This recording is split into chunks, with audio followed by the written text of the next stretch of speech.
नमस्कार जोहार, मैं याचना जायसवाल। आप देख रहे हैं न्यूज़ झारखंड। समय हो चुका है झारखंड की खबरों को जानने का, उनसे अपडेट होने का। तो चलिए जानते हैं सुबह से लेकर शाम तक की झारखंड की तमाम बड़ी खबरों को।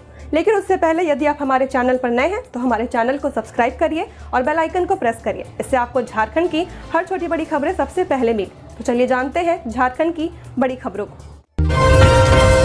झारखंड में जेईई मेन सेंटर पर सेंध, रामगढ़ में मॉनिटर बदलकर मदद की साजिश बेनकाब, 3 धाराएं, 70 मॉनिटर और 3 मोबाइल जब्त। रामगढ़ स्थित राधा गोविंद विश्वविद्यालय में जेईई मेंस परीक्षा से ठीक पहले बड़े फर्जीवाड़े की साजिश को नाकाम किया गया है। विश्वविद्यालय के कुलसचिव निर्मल कुमार मंडल की शिकायत पर रामगढ़ थाने में प्राथमिकी दर्ज की गई है। मामला 29 मार्च का है, जब 2 अप्रैल को प्रस्तावित परीक्षा से पहले कंप्यूटर लैब में संदिग्ध गतिविधियां देखी गई। आरोप है कि विश्वविद्यालय के कर्मचारी दिनेश कुमार महतो ने ओरमांझी निवासी टीसीएस कर्मचारी राजेश ठाकुर और 3 अन्य के साथ मिलकर बिना अनुमति लैब में मॉनिटर बदलने का काम शुरू कर दिया। इस दौरान कई कंप्यूटर सिस्टम और सीपीयू से छेड़छाड़ की गई। पूरी कार्रवाई बेहद गोपनीय तरीके से की जा रही थी, जिससे संदेह और गहरा गया। घटना का खुलासा तब हुआ जब विश्वविद्यालय के कर्मचारी उमेश कुमार साव ने लैब के बाहर एक फॉर्च्यूनर गाड़ी में मॉनिटर लोड होते देखा। उन्होंने मौके पर मौजूद सूरज कुमार से पूछताछ की, जिसने बताया कि टीसीएस के निर्देश पर परीक्षा से पहले प्रशासन ने अधिकारियों स्तर पर जानकारी ली है, तो ऐसी किसी अनुमति से इनकार कर दिया गया। इसके बाद मामला और संदिग्ध हो गया। प्रशासन ने जब आरोपियों को पकड़ने की कोशिश की तो राजेश ठाकुर समेत 3 लोग लैब की चारदीवारी फांद कर फरार हो गए। मौके पर दिनेश कुमार महतो को पकड़ लिया गया है, जबकि फॉर्च्यूनर में सवार सूरज कुमार और शाकिर अंसारी को हिरासत में लिया गया है। 5 अप्रैल तक बदला रहेगा मौसम, साइक्लोनिक सिस्टम का असर, आंधी बारिश और ओलावृष्टि की चेतावनी, येलो अलर्ट जारी। साइक्लोनिक सर्कुलेशन और बंगाल की खाड़ी से आ रही नमी के प्रभाव से झारखंड का मौसम 5 अप्रैल तक बदला रहेगा। मौसम विभाग ने मंगलवार को धनबाद, बोकारो, पाकुड़, दुमका और जमताड़ा जिलों में वज्रपात की आशंका जताई है। 50 से 60 किलोमीटर प्रति घंटा की रफ्तार से तेज आंधी बारिश और ओलावृष्टि की आशंका जताते हुए ऑरेंज अलर्ट जारी किया गया है। वहीं रांची, पलामू, गढ़वा, चतरा, लातेहार, लोहरदगा, हजारीबाग, कोडरमा, रामगढ़, खूंटी समेत कई जिलों में मेघ गर्जन, वज्रपात और 40 से 50 किलोमीटर प्रति घंटे की रफ्तार से हवा चलने की भी संभावना है। वहीं झारखंड के कई जिलों में आज बारिश भी हुई है, जिसके मद्देनजर येलो अलर्ट जारी किया गया है। मौसम विभाग के अनुसार 1 अप्रैल को लगभग सभी जिलों में आंशिक बादल छाए रहेंगे और दक्षिण व मध्य भागों में गर्जन की संभावना है। 2 और 3 अप्रैल को भी दक्षिणी और मध्य क्षेत्रों में तेज हवा और वज्रपात के साथ हल्की बारिश हो सकती है। 4 और 5 अप्रैल को भी आंशिक बादल के साथ बारिश के आसार बने रहेंगे। इस दौरान तापमान में उतार चढ़ाव देखने को मिलेगा। 1 अप्रैल से तापमान में 2 से 3 डिग्री की गिरावट संभव है, जबकि अगले 3 दिनों में अधिकतम तापमान में 3 से 4 डिग्री तक की बढ़ोतरी हो सकती है। कोडरमा में फर्नीचर गोदाम जलकर हुआ राख, दुकान के ऊपर गुजर रहे हाईटेंशन तार में शॉर्ट सर्किट, 50 लाख से ज्यादा का नुकसान। कोडरमा के तिलैया थाना क्षेत्र अंतर्गत कर्मा में मंगलवार तड़के एक फर्नीचर गोदाम में भीषण आग लगने से लाखों की संपत्ति जलकर राख हो गई है। यह गोदाम कर्मा निवासी जफीर अंसारी का बताया जा रहा। स्थानीय लोगों के अनुसार सुबह करीब 3 बजे अचानक शॉर्ट सर्किट जैसी आवाज सुनाई दी और तेज रोशनी दिखी थी। आसपास के लोग जब तक कुछ समझ पाते तब तक गोदाम में आग तेजी से फैल चुकी थी। लोगों ने तत्परता दिखाते हुए गोदाम मालिक को सूचना दी और आग बुझाने का प्रयास शुरू किया, लेकिन लकड़ी के फर्नीचर होने के कारण आग तेजी से विकराल रूप लेती गई। इसके बाद घटना की सूचना मिलते ही स्थानीय लोगों ने अग्निशमन विभाग को खबर दी। मौके पर दमकल की 2 गाड़ियां पहुंची और आग बुझाने का प्रयास शुरू किया। हालांकि गोदाम में बड़ी मात्रा में लकड़ी और अन्य ज्वलनशील सामग्री होने के कारण आग पर काबू पाना आसान नहीं था। दमकल कर्मियों को करीब 4 घंटे की कड़ी मशक्कत के बाद आग बुझाने में सफलता मिली है। इस दौरान गोदाम में रखा लगभग पूरा सामान जलकर नष्ट हो गया। 1 अप्रैल से टोल टैक्स महंगा, रांची जमशेदपुर हाईवे पर अब कार जीप के लिए 120 की जगह 125 रुपए देने होंगे। देश भर में राष्ट्रीय राजमार्गों और एक्सप्रेसवे पर यात्रा 1 अप्रैल से महंगी होने जा रही है। भारतीय राष्ट्रीय राजमार्ग प्राधिकरण टोल दरों में बढ़ोतरी करने जा रही है। टोल दरों में लगभग 3% से 7% तक की बढ़ोतरी होगी, जबकि कई टोल प्लाजा पर यह बढ़ोतरी करीब 5% के आसपास रहेगी। जमशेदपुर रांची हाईवे पर कार का टोल 120 रुपए से बढ़कर 125 रुपए हो जाएगा। अन्य वाहन श्रेणियों जैसे बस, ट्रक और भारी वाहनों के टोल में भी बढ़ोतरी होगी। रांची के पिठौरिया में ट्रेलर और बाइक की टक्कर, एक युवक की मौत। राजधानी के पिठोरिया इलाके में मंगलवार की सुबह ट्रेलर और बाइक की जोरदार टक्कर हो गई। इस हादसे में बाइक सवार युवक की घटनास्थल पर मौत हो गई, वहीं एक युवक गंभीर रूप से घायल हो गया है। घायल युवक को इलाज के लिए अस्पताल में भर्ती कराया गया। घटना की सूचना पर मौके पर भीड़ जमा हो गई। इसके बाद स्थानीय लोगों ने मामले की जानकारी पिठोरिया थाने पुलिस को दी है। सूचना पर पुलिस घटनास्थल पर पहुंची और शव को कब्जे में लेकर पोस्टमार्टम के लिए रिम्स भेज दिया है। साथ ही मामले की जांच में जुट गई है। खुंटी में अनिश्चितकालीन बंद जारी, सांसद और विधायक ने की शांति की अपील। झारखंड के खुंटी जिले में रामनवमी के दिन से मुरहू में शुरू हुआ तनाव थमने का नाम नहीं ले रहा। पत्थरबाजी की घटना और उसके बाद पुलिस द्वारा दर्ज प्राथमिकी और गिरफ्तार आरोपियों की रिहाई की मांग को लेकर बुलाया गया अनिश्चितकालीन बंद का असर मंगलवार को देखने को मिला। खुंटी, मुरहू, तुरपा, रनिया और कर्रा समेत कई क्षेत्रों में बंद का असर देखा गया है। लोगों ने खुद ही दुकान प्रतिष्ठान बंद कर दिया। मुरहू में प्रशासन द्वारा धारा 163 बीएनएस में आंशिक ढील देते हुए दुकान खोलने की अनुमति दी गई थी। इसके बावजूद भी दुकानें नहीं खुली। मुरहू में जनजीवन अब भी पूरी तरह से नॉर्मल नहीं हो पाया है। खुंटी शहर में भी दुकानों के बंद रहने से सड़कों पर आवाजाही काफी कम रही। मुरहू में हुए तनाव और पत्थरबाजी की घटना में पुलिस द्वारा गिरफ्तार किए गए लोगों को छोड़ने की मांग को लेकर सोमवार की शाम सर्व सनातन समाज की ओर से मशाल जुलूस निकाला गया। जुलूस नेताजी चौक से भगत सिंह चौक तक गई, जहां लोगों ने स्वास्थ्य मंत्री इरफान अंसारी का पुतला दहन किया। गुमला में लव ट्रायंगल में शख्स की हत्या, खेत से लौटते वक्त डंडे से पीट कर मार डाला, बेटी ने भागकर बचाई जान, आरोपी फरार। गुमला के चैनपुर थाना क्षेत्र के छिछवाड़ी गांव में प्रेम प्रसंग को लेकर एक शख्स की हत्या कर दी गई है। गांव निवासी कामिल टोप्पो ने अपने ही गांव के राजेंद्र कुमार मिंज की डंडे से पीट कर हत्या कर दी। यह घटना सोमवार रात की है। आरोपी कामिल टोप्पो वारदात के बाद से फरार है। ग्रामीणों ने मंगलवार सुबह बताया कि राजेंद्र कुमार मिंज और कामिल टोप्पो दोनों एक ही महिला से प्रेम करते थे। इसी बात को लेकर दोनों के बीच लंबे समय से विवाद चल रहा था। सोमवार रात को कामिल टोप्पो ने आवेश में आकर राजेंद्र पर डंडे से हमला कर दिया। मृतक राजेंद्र कुमार मिंज की बेटी ने पुलिस को बताया कि वो अपने पिता के साथ खेत से टमाटर लेकर घर लौट रही थी। इसी दौरान आरोपी कामिल टोप्पो ने पीछे से अचानक हमला कर दिया। बेटी डरकर गांव की ओर भागी और ग्रामीणों को सूचना दी। ग्रामीण जब तक घटनास्थल पर पहुंचे तब तक राजेंद्र कुमार मिंज की मौत हो चुकी थी। झारखंड में एलपीजी सिलेंडर मिलने में दिक्कत आए तो इस टोल फ्री नंबर पर घुमाए फोन। खाड़ी देशों में उत्पन्न अशांति के कारण गैस की आपूर्ति में हो रही परेशानी को दूर करने के लिए खाद्य आपूर्ति विभाग ने अहम फैसला लिया है। विभाग ने घरेलू और व्यावसायिक एलपीजी उपभोक्ताओं की परेशानियों के समाधान को लेकर टोल फ्री नंबर 1967 या फिर 1800-212-5512 जारी करते हुए एक राज्य स्तरीय कंट्रोल रूम का गठन किया है। इसके अलावा अब उपभोक्ता घर बैठे ही इस नंबर पर कॉल कर अपनी समस्या दर्ज करा सकते हैं। इससे गैस सिलेंडर की बुकिंग, डिलीवरी में देरी, ओवर चार्जिंग या अन्य किसी भी तरह की समस्या का त्वरित समाधान आसान होगा। विभागीय संयुक्त सचिव दीपक कुमार ने इस बाबत आदेश जारी कर दिए हैं। आदेश में कहा गया कि घरेलू और व्यावसायिक एलपीजी सिलेंडर की सुचारू आपूर्ति सुनिश्चित करने एवं उपभोक्ताओं की शिकायतों के त्वरित समाधान के लिए खाद्य आपूर्ति निर्देशालय JSFC भवन कडरू में निर्देशक दिलीप तिर्की के नियंत्रण में एक कंट्रोल रूम का गठन किया गया है। गोड्डा में मौत का तांडव, सड़क हादसा, ट्रैक्टर की टक्कर और तालाब में डूबने से 5 की मौत। गोड्डा में मंगलवार और सोमवार बीती रात हुए अलग अलग हादसों ने पूरे इलाके को दहला दिया है। जिले के कई थाना क्षेत्रों में हुई 3 घटनाओं में कुल 5 लोगों की दर्दनाक मौत हो गई, जबकि 3 लोग गंभीर घायल हैं। इन घटनाओं के बाद पूरे क्षेत्र में शोक और आक्रोश का माहौल है। बलबड्डा थाना क्षेत्र अंतर्गत घोधोरी चौक के पास मंगलवार को बस और बाइक के बीच आमने सामने टक्कर हो गई। इस भीषण सड़क हादसे में बाइक सवार 18 साल के जूली कुमारी की मौके पर मौत हो गई, जबकि 3 अन्य गंभीर घायल हो गए। घटना की सूचना मिलते ही थाना प्रभारी पंकज कुमार सिंह के निर्देश पर पुलिस टीम तुरंत मौके पर पहुंची। सभी घायलों को सामुदायिक स्वास्थ्य केंद्र मेहरमा भेजा गया। वहां डॉक्टर प्रणव राज ने जूली कुमारी को मृत घोषित कर दिया। हादसे में घायल प्रिया कुमारी 4 साल, प्रीति कुमारी 5 साल और सोनू कुमार 18 साल का प्राथमिक उपचार कर बेहतर इलाज के लिए सदर अस्पताल गोड्डा रेफर कर दिया गया। सभी पीड़ित भागलपुर जिला के ईशीपुर गांव के निवासी बताए जा रहे हैं। पुलिस पूरे मामले की जांच में जुटी हुई है और दुर्घटना के कारणों का पता लगाया जा रहा है। वहीं मुफस्सिल थाना क्षेत्र के सहारपुरा गांव में बीती रात एक तेज रफ्तार ट्रैक्टर की चपेट में आने से 2 सगे भाइयों की मौके पर मौत हो गई। ट्रैक्टर में बालू लदा हुआ था। मृतकों की पहचान कजरा गांव निवासी निरंजन मंडल और संजय मंडल के रूप में की गई है। चतरा में होमगार्ड बहाली 1 अप्रैल से, डीसी ने लिया तैयारियों का जायजा। झारखंड के चतरा में 1 अप्रैल से होमगार्ड बहाली प्रक्रिया शुरू हो रही है। बहाली प्रक्रिया को लेकर प्रशासनिक तैयारियां तेज कर दी गई हैं। भर्ती प्रक्रिया 1 अप्रैल से 23 अप्रैल तक आयोजित की जाएगी। भर्ती प्रक्रिया के तहत सभी अभ्यर्थियों की शारीरिक जांच और लिखित परीक्षा चतरा शहर के जवाहरलाल नेहरू स्टेडियम में आयोजित की जाएगी। होमगार्ड बहाली प्रक्रिया को लेकर उपायुक्त कीर्तिश्री जी ने जवाहरलाल नेहरू स्टेडियम पहुंचकर व्यवस्थाओं का जायजा लिया है। इस दौरान उपायुक्त ने प्रतिनियुक्त दंडाधिकारी और संबंधित पदाधिकारियों को जरूरी दिशा निर्देश देते हुए बहाली प्रक्रिया को पारदर्शी, व्यवस्थित और सुचारू रूप से पूरा कराने पर जोर दिया। उन्होंने अभ्यर्थियों की सुविधा, सुरक्षा व्यवस्था और भीड़ प्रबंधन को लेकर भी निर्देश दिए हैं। इस मौके पर बहाली के दौरान होने वाली प्रक्रियाओं का ट्रायल भी कराया गया, जिससे कि किसी भी तरह की अव्यवस्था की संभावना को पहले ही खत्म किया जा सके।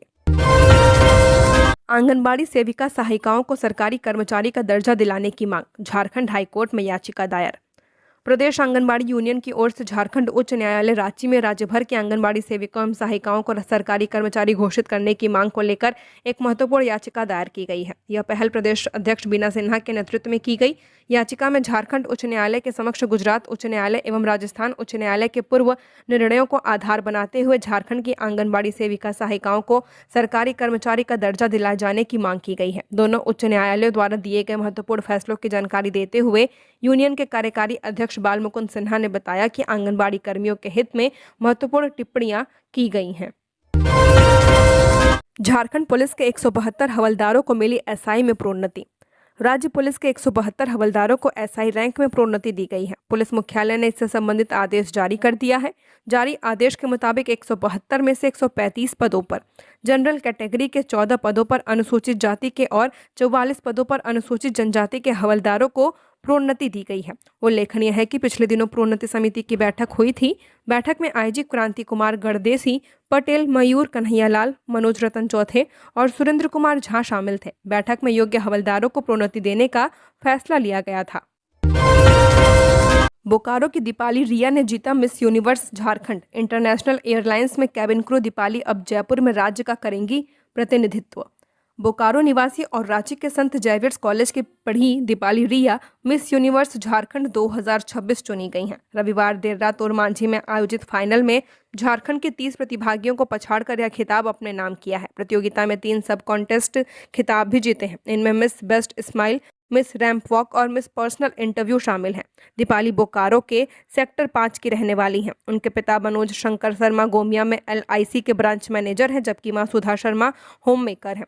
उन्होंने स्कूलिंग गुरु गोविंद सिंह पब्लिक स्कूल बोकारो और कॉलेज की पढ़ाई संत जयवीर्स कॉलेज रांची से की है। इंडिगो एयरलाइंस और एयर इंडिया में काम करने के बाद वर्तमान में वह दुबई में एमिरेट्स एयरलाइंस में इंटरनेशनल कैबिन क्रू के तौर पर कार्यरत हैं। कोडरमा घाटी में बोरे से मिला महिला का शव, दुष्कर्म के बाद हत्या की आशंका, अब तक नहीं हो पाई पहचान। कोडरमा थाना क्षेत्र अंतर्गत कोडरमा घाटी में आज मंगलवार सुबह एक अज्ञात महिला का अर्धनग्न शव मिला है। शव मेघातरे स्थित पैरी माइंस के समीप मिला। जानकारी के अनुसार सुबह टहलने निकले कुछ ग्रामीणों की नज़र सड़क किनारे पड़े एक संदिग्ध बोरे पर पड़ी थी। जब वे पास पहुंचे तो बोरे से महिला का पैर बाहर निकला हुआ दिखा। यह दृश्य देखकर ग्रामीणों के होश उड़ गए। तुरंत इसकी सूचना कोडरमा थाना पुलिस को दी गई। कुछ ही देर में मौके पर पुलिस पहुंची। बोरे को खुलवाया तो अंदर अर्धनग्न अवस्था में महिला का शव मिला, जिससे पूरे इलाके में दहशत फैल गई। मौके की स्थिति और शव की अवस्था को देखते हुए पुलिस को प्रथम दृष्टया दुष्कर्म के बाद हत्या की आशंका है। महिला की पहचान अब तक नहीं हो पाई है। पुलिस आसपास के थानों से गुमशुदगी के मामलों का मिलान कर रही है और घटनास्थल के आसपास के लोगों से भी पूछताछ कर रही है। गैस की किल्लत से बढ़ी चिंता, रांची में कोयले की सप्लाई दुरुस्त करने में जुटा प्रशासन। LPG सिलेंडरों की कमी से उत्पन्न स्थिति को देखते हुए रांची जिला प्रशासन ने आम जनता को राहत देने के लिए कोयले की उपलब्धता सुनिश्चित करने की दिशा में ठोस कदम उठाए हैं। इसी क्रम में उपायुक्त सह जिला दंडाधिकारी मंजुनाथ भंजत्री की अध्यक्षता में समाहरणालय ब्लॉक A स्थित सभागार में एक महत्वपूर्ण बैठक आयोजित की गई, जिसमें संबंधित विभागों और कोल कंपनियों के अधिकारियों ने भाग लिया। बैठक में जिले में LPG सिलेंडरों की घटती उपलब्धता और उसके कारण आम नागरिकों, छोटे बड़े होटल, रेस्टोरेंट, ढाबा संचालकों तथा अन्य व्यावसायिक प्रतिष्ठानों को हो रही परेशानियों का विस्तार से चर्चा की गई है। प्रशासन ने माना कि गैस की कमी के कारण कोयले की मांग तेजी से बढ़ी है। ऐसे में इसकी नियमित और पर्याप्त आपूर्ति सुनिश्चित करना जरूरी हो चुका है। उपायुक्त मंजुनाथ भंजत्री ने स्पष्ट रूप से कहा कि जिला प्रशासन किसी भी स्थिति में आम जनता को परेशानी में नहीं पड़ने देगा। उन्होंने कहा कि वर्तमान परिस्थितियों में कोयला एक महत्वपूर्ण वैकल्पिक ईंधन के रूप में सामने आया है, इसलिए इसकी आपूर्ति व्यवस्था को मजबूत करना प्रशासन की प्राथमिकता है। साथ ही उन्होंने निर्देश दिया कि कोयले की उपलब्धता न केवल पर्याप्त मात्रा में हो बल्कि आम लोगों को उचित मूल्य पर और अच्छी गुणवत्ता के साथ मिल पाए। सीयूजे में चीनी प्रतिनिधि मंडल का दौरा, सांस्कृतिक व शैक्षणिक सहयोग पर जोर। झारखंड केंद्रीय विश्वविद्यालय में चीन से आए 3 प्रतिनिधियों जू वेई, बाई आन और ली शुएग ने department of for east language का दौरा किया है। इस दौरान विश्वविद्यालय में उत्साह का माहौल रहा और भारत चीन के बीच सांस्कृतिक व शैक्षणिक संबंधों को मजबूत करने पर जोर दिया गया। प्रतिनिधियों का स्वागत छात्रों ने पारंपरिक तरीके से किया। रंगोली, पुष्पगुच्छ और पारंपरिक वेशभूषा के साथ अतिथियों का अभिनंदन किया गया। कार्यक्रम में कुलपति प्रोफेसर सारंग मेढकर, डीन प्रोफेसर अर्चना, रजिस्ट्रार के कोसला राव, परीक्षा नियंत्रक बीबी मिश्रा और प्रोफेसर मनोज कुमार सहित कई अधिकारी मौजूद रहे। कुलपति प्रोफेसर मेढकर ने कहा कि ऐसे कार्यक्रम छात्रों को नई संस्कृति समझने और वैश्विक स्तर पर सीखने का अवसर देते हैं। रांची को झरनों के शहर के रूप में मिलेगी नई पहचान, जिला प्रशासन ने तैयार किया पर्यटन विकास का ब्लूप्रिंट। रांची जिले को पर्यटन के क्षेत्र में नई पहचान दिलाने और पर्यटकों को बेहतर सुविधा उपलब्ध कराने की दिशा में जिला प्रशासन ने अहम कदम उठाए हैं। समाहरणालय में उपायुक्त मंजुनाथ भंजत्री की अध्यक्षता में जिला पर्यटन संवर्धन परिषद की शासी निकाय और कार्यकारिणी समिति की संयुक्त वार्षिक बैठक आयोजित की गई, जिसमें पर्यटन स्थलों के समग्र विकास, सुरक्षा और आधारभूत सुविधाओं को मजबूत करने पर महत्वपूर्ण फैसला लिया गया है। बैठक में पिछले सालों में पर्यटन विकास के तहत किए गए कार्यों की समीक्षा भी की गई है और भविष्य की योजनाओं पर विस्तार से चर्चा की गई। अधिकारियों ने स्पष्ट किया कि रांची को झरनों का शहर के रूप में राष्ट्रीय स्तर पर स्थापित करने के साथ साथ पर्यटन से स्थानीय अर्थव्यवस्था को मजबूत करना प्राथमिक लक्ष्य है। बैठक में निर्णय लिया गया कि जिले के सभी अधिसूचित पर्यटक स्थलों पर आवश्यकता के अनुसार सौर ऊर्जा संचालित लाइटें लगाई जाएंगी। इससे न केवल रात्रि में पर्यटकों की सुविधा बढ़ेगी बल्कि पर्यावरण संरक्षण को भी बढ़ावा मिलेगा। चाईबासा में हाथी के हमले से महिला की मौत, खुले मैदान में बनी झोपड़ी के पास पहुंचा हाथी, बुजुर्ग ने छिपकर बचाई जान, दहशत का माहौल। पश्चिम सिंहभूम जिले के सदर प्रखंड अंतर्गत बड़ा कुंडिया के तुरामडीह में जंगली हाथी के हमले में एक महिला की मौत हो गई है जबकि एक बुजुर्ग घायल हो गया है। यह घटना बीती रात हुई जब एक जंगली हाथी खुले मैदान के पास स्थित एक झोपड़ी तक पहुंच गया और वहां उत्पात मचाया। इस दौरान झोपड़े को नुकसान पहुंचाकर इलाके में अफरा तफरी मच गई।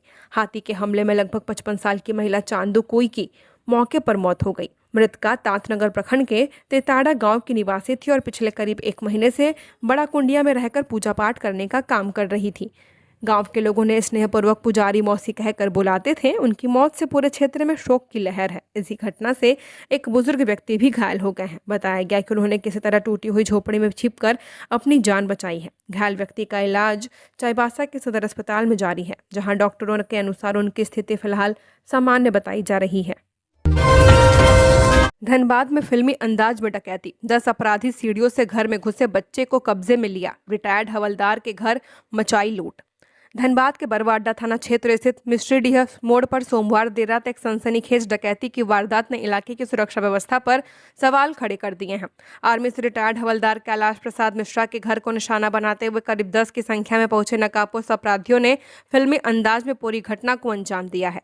बदमाश घर के पिछले हिस्से से बांस की सीढ़ी के सहारे छत पर चढ़े थे, फिर अंदर दाखिल हो गए थे। घर में घुसते उन्होंने हथियार के बल पर बच्चों को बंधक बना लिया। बच्चों के सहम जाने के कारण परिवार के अन्य सदस्य भी विरोध करने की हिम्मत नहीं जुटा पाए। अपराधियों का दुस्साहस इस कदर था कि उन्होंने करीब 1 घंटे तक घर में बेखौफ होकर उत्पात मचाया। डकैतों ने घर के हर कमरे को खंगाला और कीमती सामान को अपने कब्जे में ले लिया। जानकारी के मुताबिक अपराधी करीब 3.5 लाख रुपए नकद और लगभग 20 लाख रुपए कीमत के सोने चांदी के गहने लूटकर फरार हो गए हैं।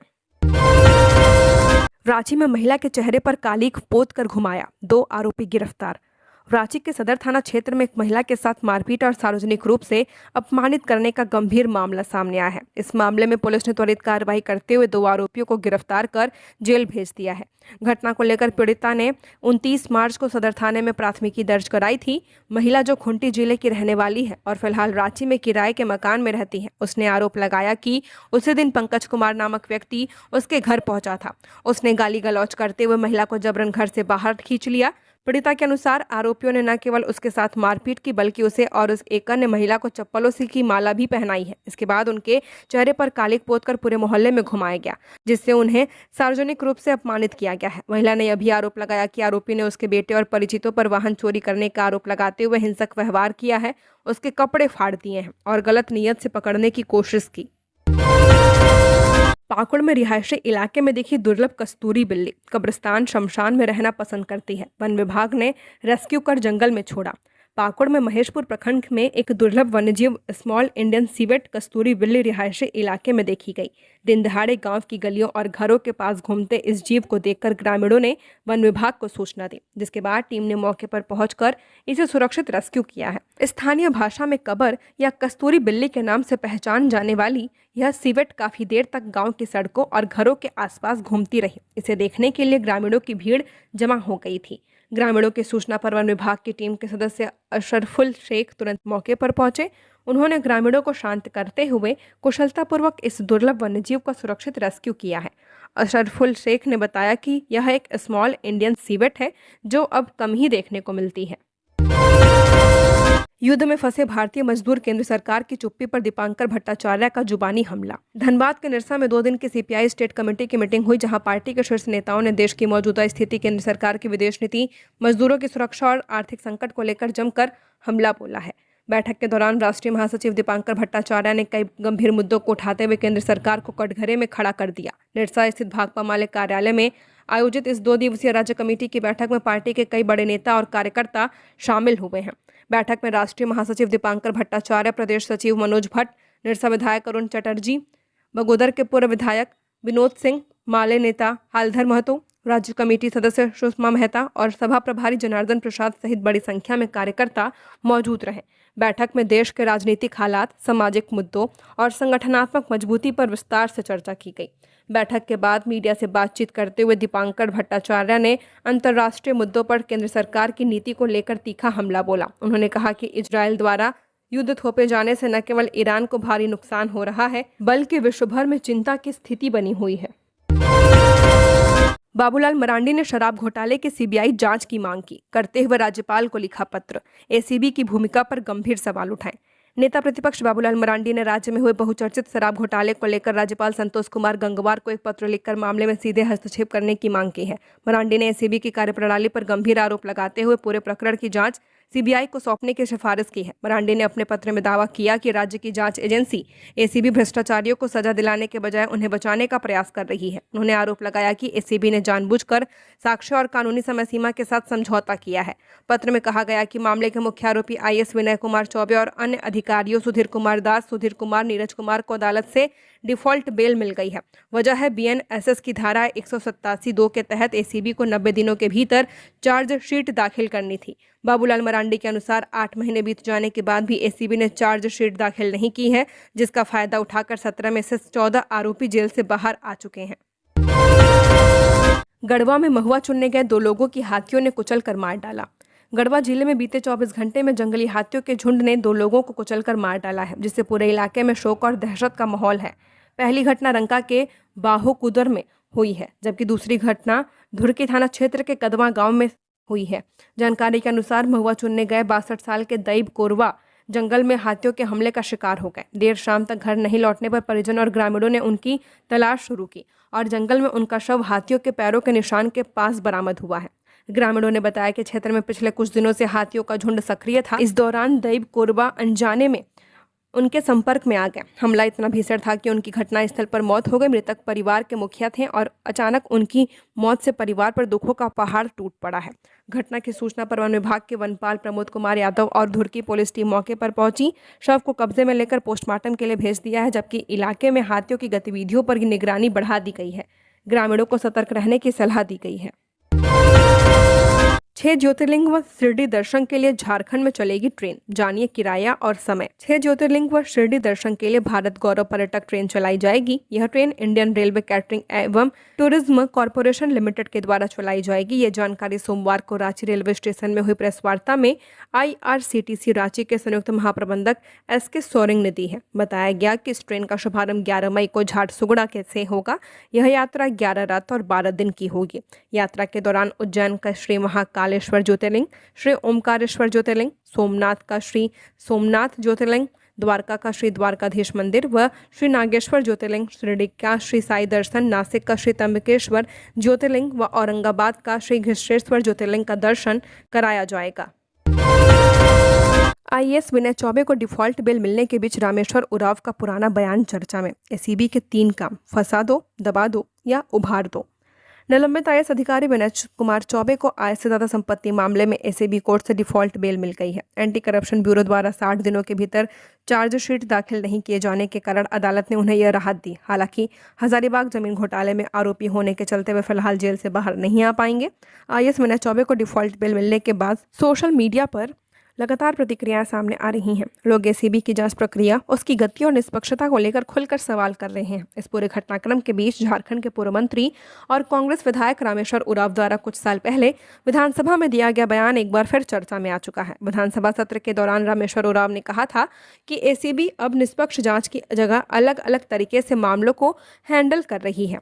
उन्होंने टिप्पणी की थी कि एसीबी में अब 3 तरह से काम हो रहा है, किसी को फंसा दो, किसी को दबा दो और किसी को उभार दो। तो ये थी झारखंड की टॉप बड़ी खबरें। ऐसे ही झारखंड की हर खबरों को जानने के लिए हमारे चैनल को सब्सक्राइब करें। धन्यवाद।